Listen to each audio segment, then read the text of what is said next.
আল্লাহর কাছে চাইছি আখিরাতের জন্য। আমরা তো আখিরাতের জন্য বাইর হয়েছি ভাই, দুনিয়াবি কোনো ফায়দা নাই। দুনিয়ায় যাই করছি কোনো কাজে লাগে না ভাই, বুঝছেন? সবই আল্লাহর দেওয়া দান। আল্লাহর কাছে যা চাইমু তাই আল্লাহ দিয়া দিবে। আল্লাহর কাছে এইটাই চাইছি যে আল্লাহ তাআলা বহুত গুণাখাতা আছে, সবগুলা মাফ করে দিয়া যতদিন দুনিয়ায় বাঁচিব ততদিন জন্য আমলের জিন্দগির জন্য রাখিয়া দিয়া কলমার সাথে আল্লাহ তাআলা মৌত করতা মরার পরে জন্য তথ্যা।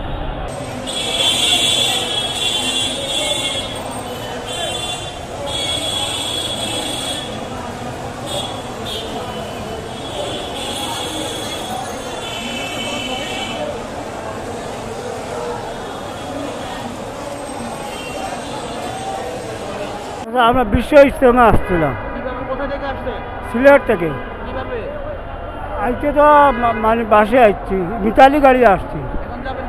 এখন তো আব্দুল্লাহপুর আসছে, তো এখন কোনো পরিবেশ পাচ্ছি না।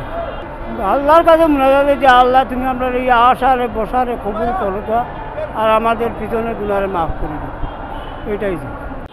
ওখানে আমরা লোক পাইতেছি না, আমরা যাইব অনেক এই নারায়ণগঞ্জে যাইব, বাস কোন দিক দিয়ে পাইব। আল্লাহর কাছে চাইছি আল্লাহ মান সম্মান মতো দুনিয়ার মধ্যে চালাক, ইমান হালতে চালাক, হ্যাঁ, আর সুস্থ শরীরে রাখুক, আর হালাল রুজি কামাই করবার তৌফিক দিও, এইটাই চাইছি।